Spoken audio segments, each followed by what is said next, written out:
A sabedoria não sabe, entretanto ilumina o mais profundo. O espírito não calcula, entretanto responde às necessidades a qualquer momento. Porque não calcula, o espírito brilha em uma glória solitária no que está além do mundo. Porque não conhece, a sabedoria ilumina o mistério, além das questões mundanas. Apesar da sabedoria repousar para fora das questões, ela nunca carece delas. Apesar do espírito repousar além do mundo, está sempre em seu interior. Aqui está uma das principais conexões entre o taoísmo e o Zen, pois o estilo e a terminologia do livro do Tao é taoísta, em toda a sua extensão, apesar de seu tema ser budista.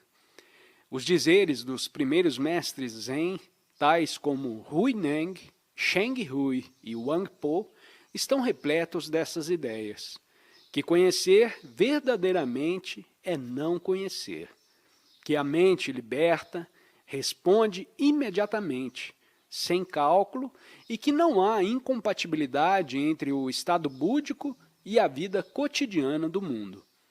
Ainda mais próximo da posição do Zen, o estudante e amigo de Cheng Chao, Tao Cheng, foi o primeiro expoente claro e inequívoco da doutrina da liberação instantânea. Se o nirvana não pode ser alcançado através da apreensão, não se pode admitir aproximar-se dele por estágios, pelo processo lento de acumulação de conhecimento. Deve ser percebido como um lampejo único de entendimento que é Tung-Wu, ou em japonês, Satori, o termo familiar Zen para o despertar repentino. Risheg Ling-Yun, em sua discussão da doutrina de Tao Cheng, sugere que a liberação instantânea é mais apropriada à mentalidade chinesa do que à indiana, e dá peso à descrição de Suzuki do Zen como a revolução chinesa contra o budismo indiano. A doutrina de Tao Cheng, apesar de incomum e surpreendente, deve ter encontrado considerável aceitação. É mencionada novamente, mais de um século depois, em uma obra de Hui Yuan, que também a associa com o mestre Hui Tang, que viveu até por volta de 627. A importância desses primeiros precursores do Zen é que eles fornecem uma pista da origem histórica do movimento.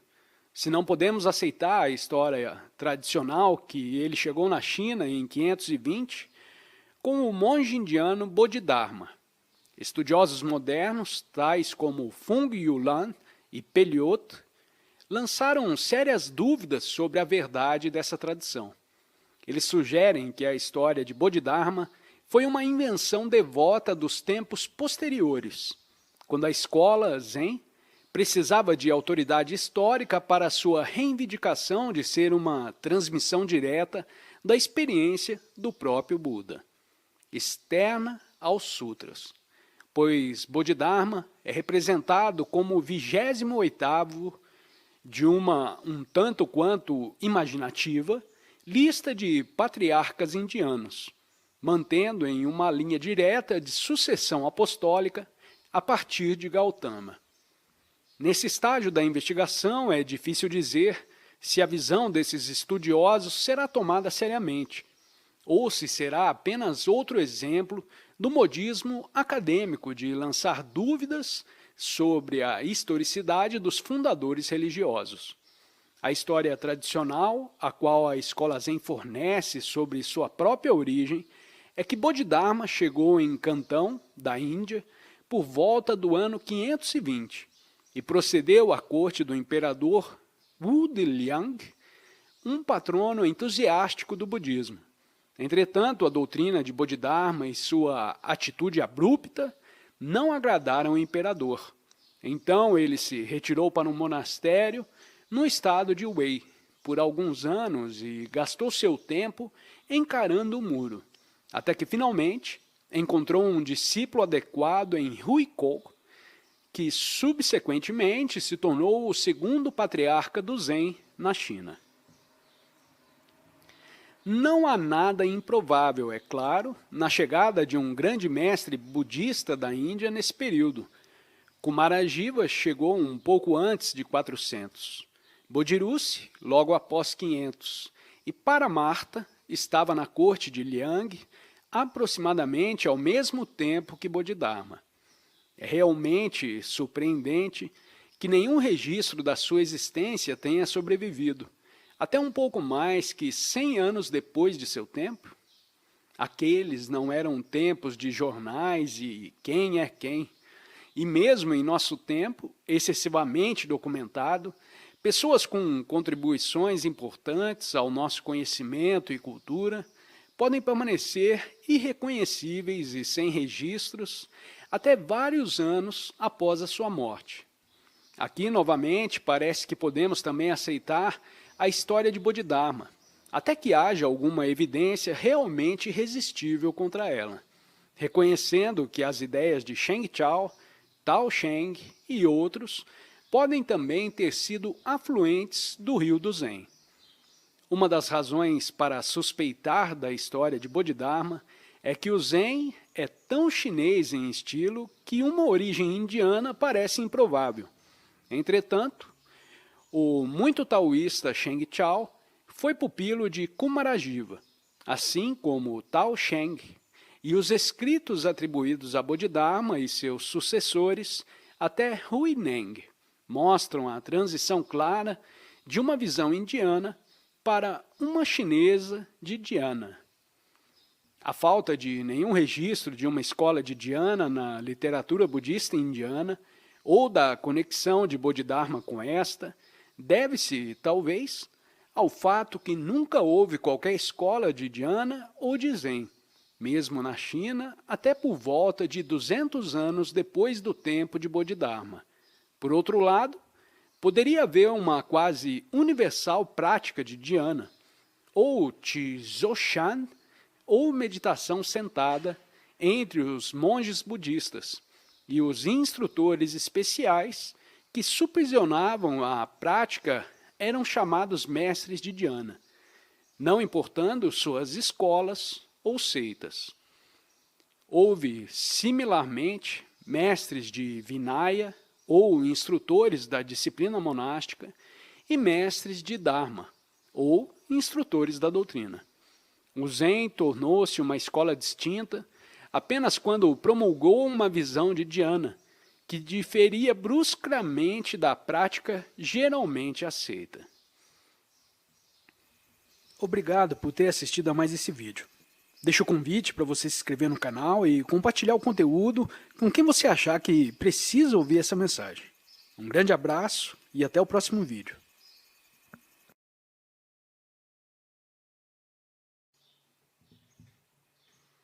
A tradição Zen representa Bodhidharma como um sujeito de olhar feroz, com uma espessa barba e olhos amplos e penetrantes, nos quais, entretanto, há uma fagulha de brilho. Uma lenda diz que uma vez ele dormiu em meditação e ficou tão furioso que cortou fora suas pálpebras, e ao alcançar o chão, elas cresceram como a primeira planta de chá. Daí em diante, o chá forneceu proteção aos monges Zen contra o sono, clarificando e revigorando tanto a mente que foi dito que o sabor do Zen e o sabor do chá são o mesmo. Outra lenda sustenta que Bodhidharma sentou-se por tanto tempo em meditação que suas pernas quebraram. Por isso, o deleitoso simbolismo das bonecas japonesas Daruma, que representam Bodhidharma como um rechonçudo sem pernas tão pesado que fica sempre em pé novamente quando derrubado. Um poema popular japonês diz das bonecas Daruma. Jinsei nana korobi, yaoki. Assim é a vida, 7 vezes abaixo, 8 vezes acima. A alegada entrevista de Bodhidharma com o imperador Wu de Liang é típica de sua maneira abrupta e direta, pois o imperador descreveu tudo o que fez para promover a prática do budismo e perguntou qual mérito ganhou por ter agido desse modo. Tomando a visão popular que o budismo é uma acumulação gradual de méritos através de bons atos, levando para circunstâncias cada vez melhores nas vidas futuras e finalmente ao Nirvana. Mas Bodhidharma replicou: nenhum mérito de forma alguma. Isso minou tanto a ideia do imperador do budismo que perguntou: qual é então o primeiro princípio da doutrina sagrada? Bodhidharma replicou: é realmente vazio. Não há nada sagrado. Quem é então você? Disse o imperador. Para permanecer ante nós? Eu não sei. Depois dessa entrevista, tão insatisfatória do ponto de vista do imperador, Bodhidharma retirou-se para o monastério em Wei, onde, alegadamente, permaneceu 9 anos em uma caverna, encarando um muro. Suzuki sustenta que isso não deve ser tomado literalmente e que a expressão se refere ao estado interior de Bodhidharma, sua exclusão de todos os pensamentos apreensivos de sua mente. Assim, Bodhidharma permaneceu até que lhe acercou o monge Shenquang, mais tarde Yuko, que se tornaria o sucessor de Bodhidharma como o segundo patriarca. Huiko repetidamente procurava Bodhidharma por instrução, mas esta era sempre recusada. Entretanto, ele continuava a sentar-se em meditação no lado de fora da caverna, esperando pacientemente na neve, na esperança que Bodhidharma finalmente cedesse. Em desespero, ele afinal cortou o seu braço esquerdo e o apresentou a Bodhidharma como um sinal de sua sinceridade agonizante. Com isso, Bodhidharma finalmente perguntou Huiko o que ele queria. Não tenho paz na mente, disse Huiko. Por favor, pacifique minha mente.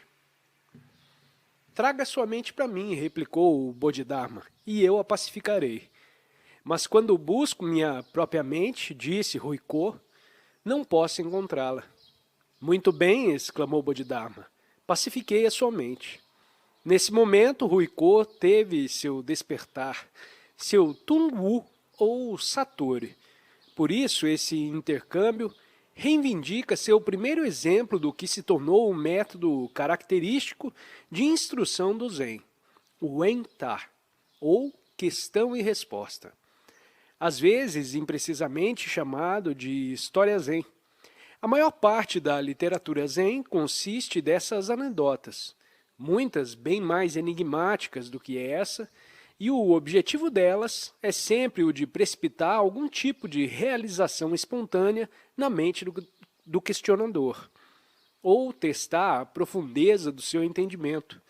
Por essa razão, tais anedotas não podem ser explicadas sem arruinar os seus efeitos. Em alguns casos, elas são como piadas que não produzem seu efeito pretendido de riso, quando a moral da história requer explicações adicionais. É necessário ver o ponto imediatamente, ou não o ver de modo algum. Deve ser entendido, ademais, que o principal caráter dessas anedotas é apenas raramente simbólico, e então, usualmente, de uma maneira secundária, como quando o diálogo contém alusões que são óbvias a ambas as partes. Mas alguns comentadores, como Gernet, sinto, em erro ao supor que o ponto principal é a comunicação de algum princípio budista através de um símbolo. O Satori, que tão frequentemente segue esses intercâmbios, não é de forma alguma uma mera compreensão da resposta de um enigma, pois qualquer coisa que o mestre Zen diz ou faz é uma expressão direta e espontânea da talidade da sua natureza de Buda. E o que ele dá não é um símbolo, mas a própria coisa. A comunicação Zen é sempre um direto apontar, afinado com o tradicional sumário em 4 fases do Zen. Externo ao ensinamento, afastado da tradição, não encontrado em palavras ou letras, apontando diretamente para a mente humana, descobrindo a sua verdadeira natureza e atingindo o estado búdico.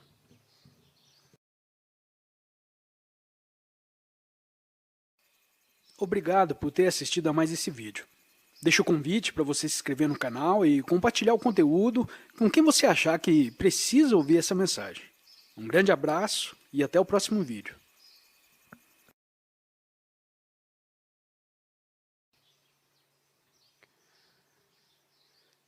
O sucessor de Huiko provavelmente foi Sheng Tsang, e a história de sua entrevista inicial é da mesma forma que a de Huiko e Bodhidharma, exceto que onde Huiko pediu por paz na mente, Sheng Tsang pediu para ser purgado das faltas. A ele foi atribuído um celebrado poema chamado Hixin Hixin Ming, o Tratado sobre a Fé na Mente. Se Sheng Tsang foi de fato seu autor, esse poema é a primeira declaração clara e compreensiva do Zen. Seu gênero taoísta é aparente nas linhas de abertura. O Tao perfeito é sem dificuldade, exceto que nega a colheita e a escolha. Siga sua natureza e o acordo com o Tao. Passeie por aí e pare de se preocupar. Se seus pensamentos estão atados, você arruina o que é genuíno. Não seja antagonista do mundo dos sentidos, pois quando você não é antagonista a este se revela como o mesmo do completo despertar.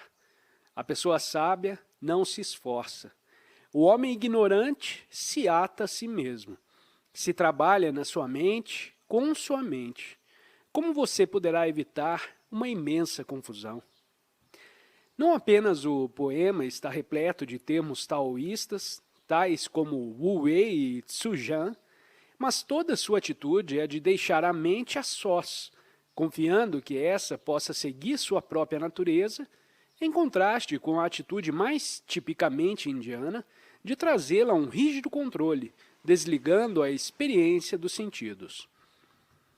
O quarto patriarca, seguindo Sheng Tsang, acredita-se que tenha sido Tao Xin. Quando se encontrou com Sheng Tsang, perguntou: qual o método de liberação? Quem te amarra? Replicou Sheng Tsang. Ninguém me amarra. Por que então, perguntou Sheng Tsang, você deveria buscar a liberação? E assim se deu o Satori de Tao Xin. O Shuang Tenlu registra um encontro fascinante entre Tao Xin e o sábio Fai Yung, que vivia em um solitário templo no monte Niutou, e era tão sagrado que os pássaros traziam-no oferendas de flores. Conforme os dois homens conversavam, um animal selvagem rugiu por perto, e Tao Xin pulou.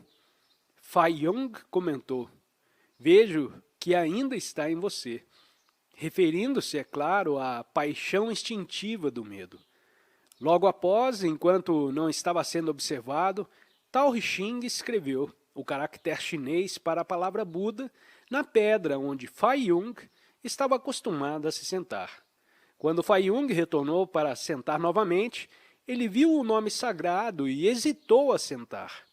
Eu vejo, disse Tao Xin, ainda está em você. Com esse comentário, Fai Yung despertou completamente e os pássaros nunca mais trouxeram flores. O quinto patriarca, e aqui começamos a entrar em um capítulo mais confiável da história, foi Huang Jian. Em seu primeiro encontro com Huang Jian, o patriarca perguntou: qual é seu nome? Tenho uma natureza, replicou Huang Jian, fazendo um trocadilho, mas não é uma natureza usual.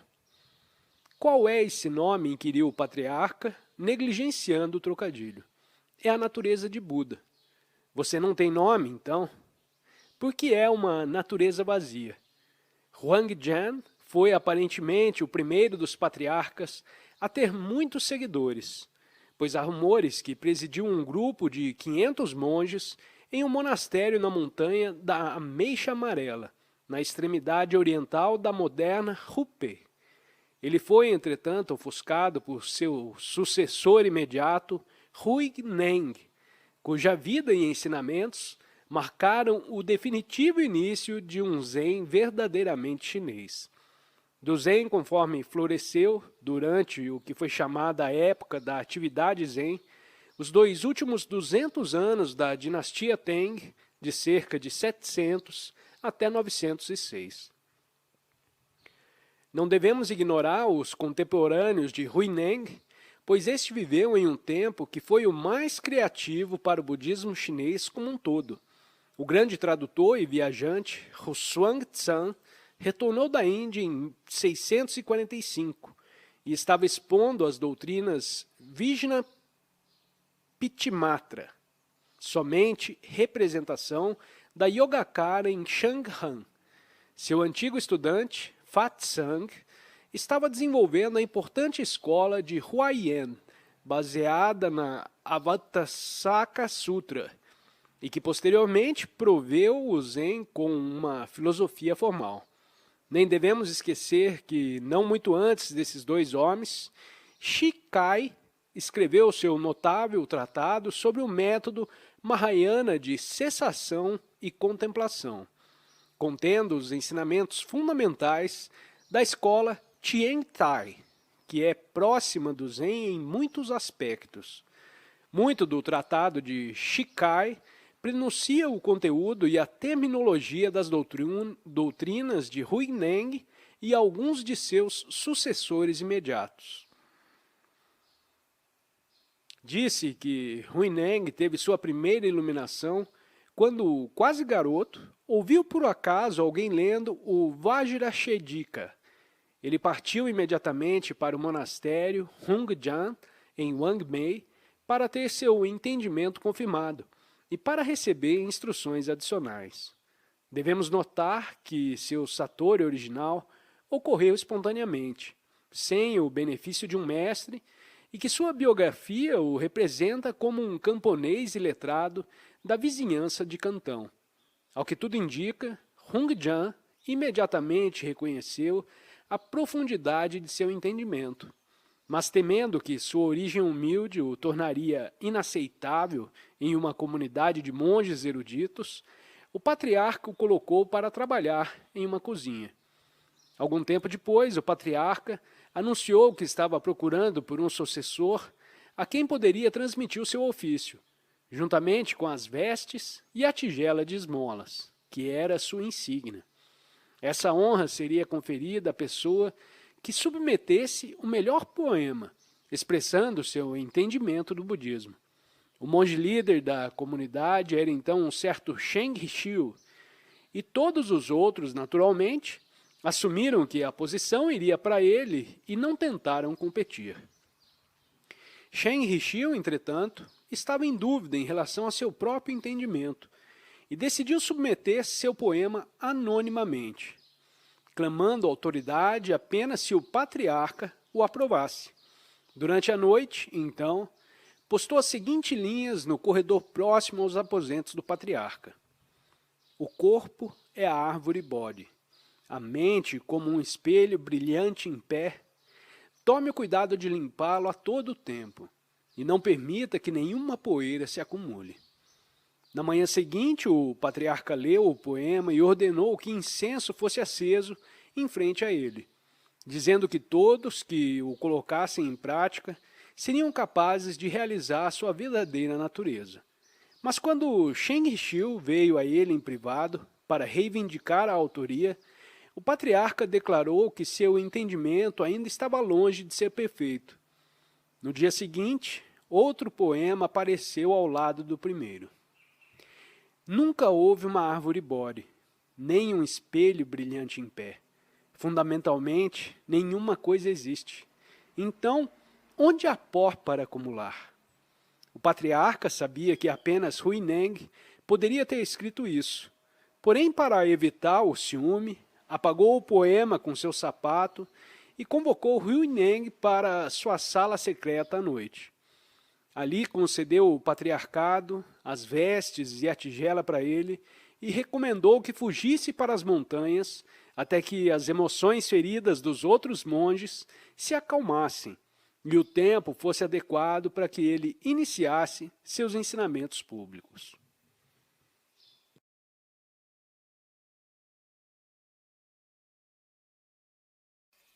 Obrigado por ter assistido a mais esse vídeo.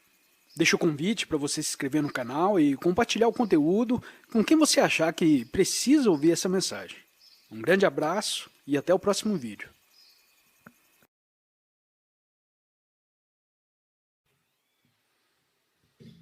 Uma comparação dos dois poemas mostra imediatamente o gênero característico do Zheng de Huineng.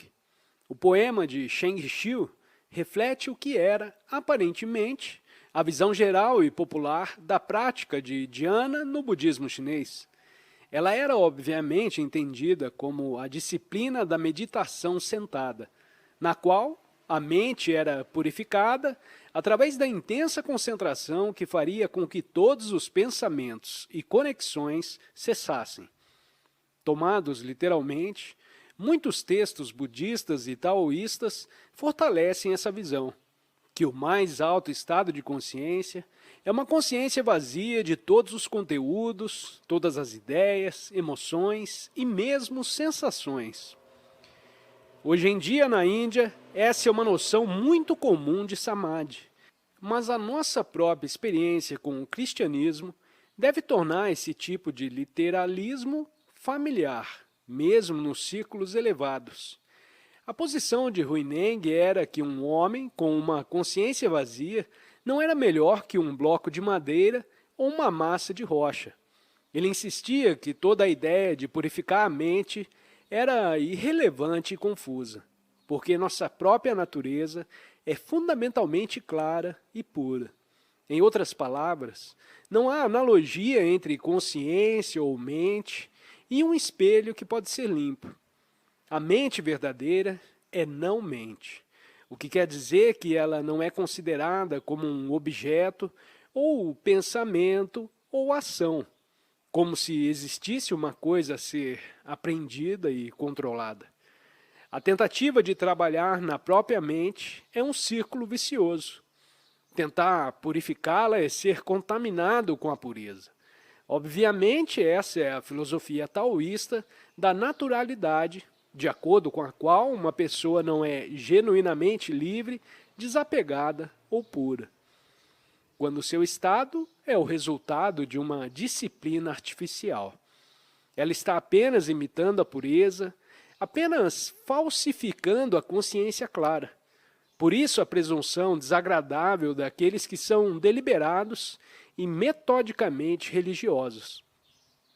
O ensinamento de Huineng postula que, em vez de tentar purificar ou esvaziar a mente, é preciso simplesmente deixar a mente fluir, porque a mente não é nada a ser apreendido. Deixar fluir a mente é também equivalente ao deixar fluir a série de pensamentos e impressões que vem e vai no interior da mente, não o reprimindo, possuindo ou intervindo.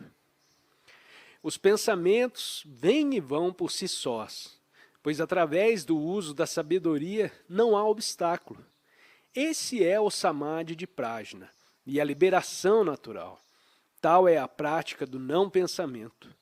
Mas se você não pensar em absolutamente e imediatamente comandar a sensação dos pensamentos, isso será atado a um nó por um método, e é chamado uma visão obtusa. Da visão usual da prática da meditação, ele diz: concentre-se na mente e contemplá-la até que acalme é uma doença, e não dhyana. Reprimir o corpo ao sentar-se por um longo tempo, qual o benefício disso para o Dharma? E, novamente, se você começar a concentrar a mente na quietude, você meramente irá produzir uma quietude real. O que quer dizer a palavra meditação, nessa escola, ela quer dizer nenhuma barreira, nenhum obstáculo. Ela está além de todas as situações objetivas, boas ou más. A palavra sentar quer dizer não instigar pensamentos na mente. Ao opor-se à falsa dhyana de mera consciência vazia, Huineng compara o grande vazio ao espaço e o chama de grande, não porque é vazio, mas porque contém o sol, a lua e as estrelas. A verdadeira dhyana é a compreensão que a natureza de alguém é como o espaço, e que os pensamentos e sensações vêm e vão nessa mente original, como pássaros através do céu, não deixando traços. O despertar em sua escola é abrupto, porque é para os perspicazes, em vez dos vagarosos. O último deve necessariamente entender gradualmente, ou mais exatamente depois de um longo tempo, desde que a doutrina do sexto patriarca não admite estágios ou desenvolvimento. Ser desperto é ser completamente desperto, pois não tendo partes ou divisões, a natureza de Buda não é realizada parte a parte.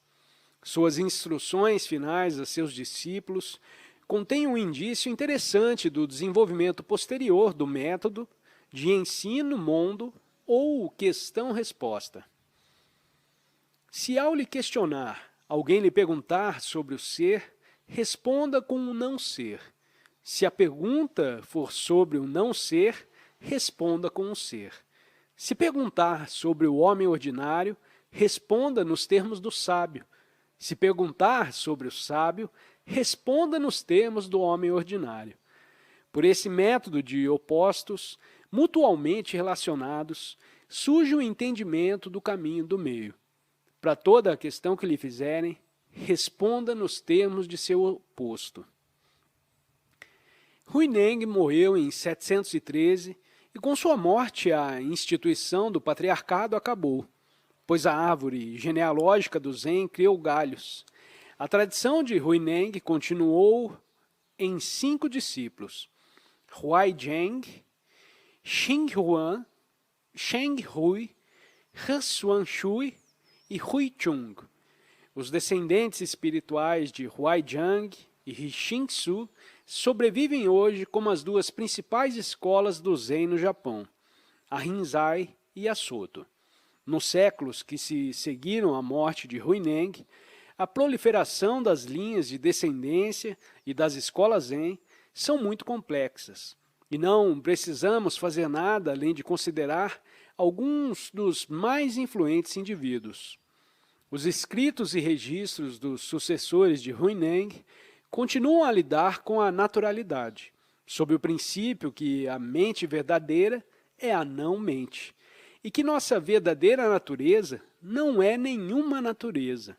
É igualmente enfatizado que a verdadeira prática do Zen é nenhuma prática, isto é, o aparente paradoxo de ser um Buda sem a intenção de ser um Buda.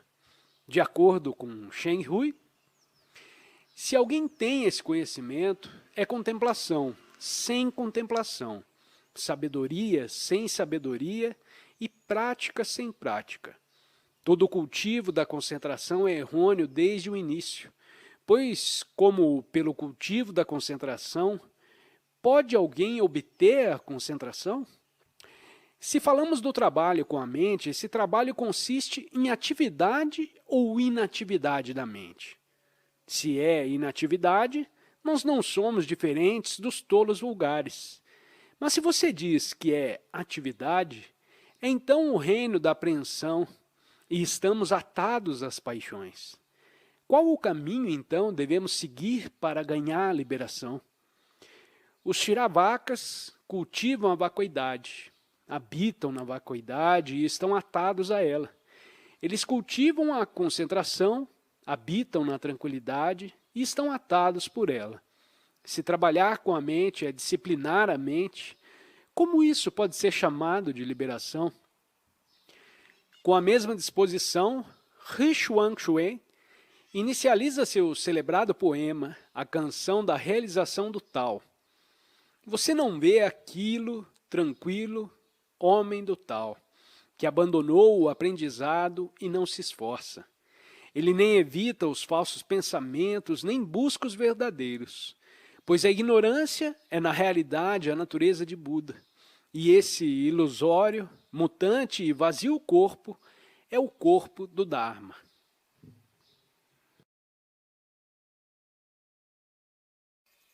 Obrigado por ter assistido a mais esse vídeo.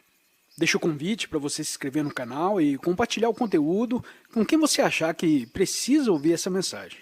Um grande abraço e até o próximo vídeo.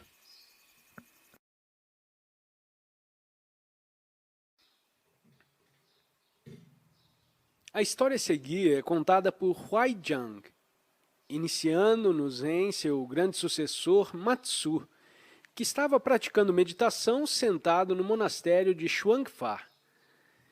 Sua reverência, perguntou Huaizhang, qual o objetivo da meditação sentada? O objetivo, respondeu Matsu, é tornar-se um Buda. Então Huaizhang pegou um azulejo e começou a poli-lo sobre uma rocha. O que você está fazendo, mestre? Perguntou Matsu. Estou polindo para tornar-se um espelho, disse Huaizhang. Como o polir de um azulejo pode fazer dele um espelho? Como a meditação sentada pode fazer um Buda? Matsu foi o primeiro mestre Zen celebrado pelas palavras estranhas e comportamento extraordinário, e é descrito como alguém que andava como um touro e fitava como um tigre. Quando um monge lhe perguntou, como você se harmonizou com o tal? Matsu replicou, estou já em desarmonia com o tal. Ele foi o primeiro a responder questões sobre o budismo, batendo no questionador ou dando um alto grito. Ho! Às vezes, entretanto, ele era mais discursivo e um de seus discursos resume o problema da disciplina assim. O tal não tem nada a ver com disciplina. Se você disser que é alcançado pela disciplina, quando a disciplina é aperfeiçoada, esta pode novamente ser perdida. Se você diz que não há disciplina, isso é ser como as pessoas comuns. O discípulo de Rishingsu, Shichitou, na linhagem da Soto Zen, era ainda mais franco. Meu ensinamento herdado dos antigos Budas não é dependente da meditação ou na aplicação diligente de qualquer tipo. Quando você alcança o entendimento, assim como o Buda o alcançou, você compreende que a mente é Buda e Buda é a mente, que mente. Buda, seres sencientes, Bodhi e Klesa são da mesma substância, apesar de seus vários nomes. Seu nome interessante, cabeça de pedra, é atribuído ao fato que ele vivia no topo de uma grande rocha perto do monastério de Hengqiu. Com o discípulo de Matsu, Nangshuhan, e seu sucessor, Shaoshou, o ensinamento do Zen tornou-se peculiarmente vivo e inquietante. O koan de Wumen conta como Nanshuan interrompeu uma disputa entre seus monges sobre a posse de um gato ao ameaçar dividir o animal com sua espada, se nenhum dos monges pudesse falar uma boa palavra. Isso é, dar uma impressão imediata de seu Zen. Houve um silêncio mortal, então o mestre cortou o gato em dois. No final do dia, Nanshuan recontou o incidente para Shaoshou, que colocou prontamente seus sapatos em sua cabeça e deixou o quarto. Se você estivesse aqui, disse Nanshuan, o gato seria salvo. Conta-se que Shaoshou teve seu despertar depois do seguinte incidente com Nanshuan. Shaoshou perguntou, o que é o tal? O mestre replicou, sua mente ordinária, isso é natural e é o tal. Como alguém pode novamente estar de acordo com ela? Ao ter a intenção do acordo, você imediatamente desvia-se. O tal, disse o mestre, não pertence nem ao intencional, nem ao não intencional. Intenção é falso entendimento. Não intencionar é cega ignorância. Se você realmente entende o tal para além da dúvida, é como o céu limpo. Por que introduzir o certo e o errado? Quando Shaoshou foi perguntado se um cachorro tem a natureza de Buda, que é certamente a doutrina Mahayana usual, ele disse uma palavra, não. Quando um monge lhe pediu instrução, Xiao Shou meramente inquiriu se ele havia comido seu mingau e então adicionou: vá lavar sua tigela. Quando perguntado sobre o espírito que permanece quando o corpo se decompõe, ele observou: venta novamente essa manhã? Matsu tinha outro discípulo notável em Pocheng, que os relatos indicam ter organizado a primeira comunidade de monges puramente zen, e especificou seu regulamento no princípio que um dia de trabalho é um dia de não comida. Desde o seu tempo, uma ênfase forte no trabalho manual e algum grau de autossustento era característica das comunidades zen. Deve ser notado aqui que esses não são exatamente monastérios no sentido ocidental. Eles são mais escolas de treinamento, as quais uma pessoa está livre para partir a qualquer tempo sem censura. Alguns membros permanecem monges por toda a vida. Outras tornam-se sacerdotes seculares, encarregados de tempos pequenos. Outros podem ainda retornar à vida laica. A Pochang é atribuída a famosa definição do Zen: quando com fome, coma; quando cansado, durma. Disse que teve seu Satori quando Matsu gritou com ele e o deixou surdo por 3 dias, e que tinha o hábito de apontar a vida Zen aos seus discípulos com o ditado: não se atrele, não busque. Pois quando perguntado sobre a busca da natureza de Buda, ele respondeu: é como cavalgar um boi em busca de um boi. O estudante de Pocheng, Huang Po, é também de considerável importância nesse período.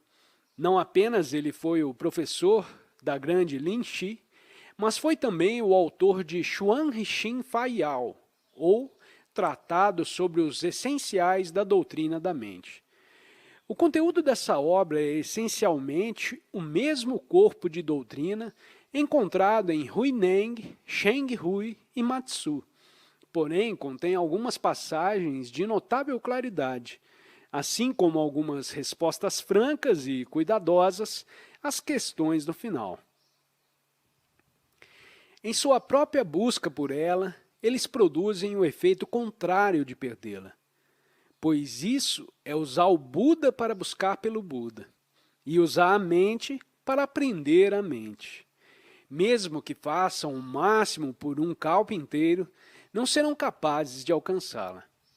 Se aqueles que estudam o tal não despertarem essa substância da mente, eles criarão uma mente além e aquém da mente, buscando o Buda fora de si mesmos, permanecendo apegados às formas, práticas e performances, tudo que é danoso e que não é o caminho para o supremo conhecimento.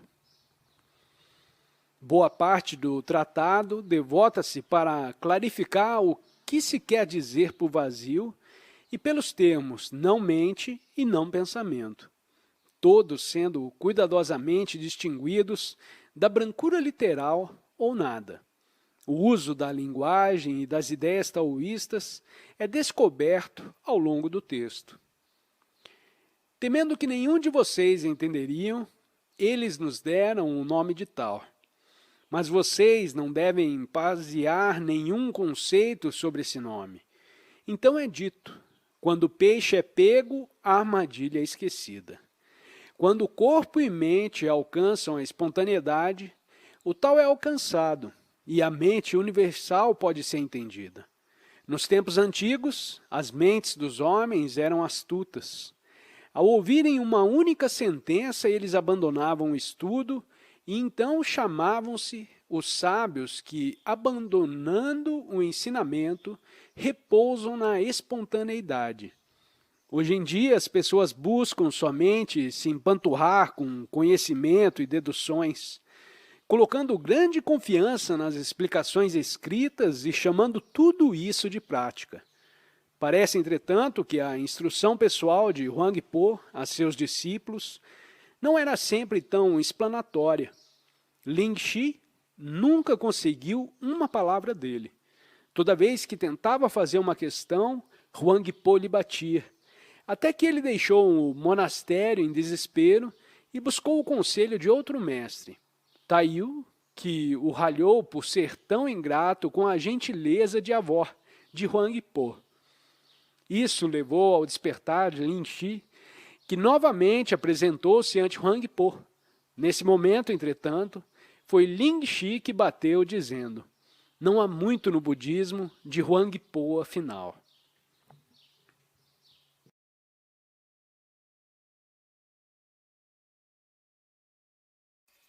Obrigado por ter assistido a mais esse vídeo.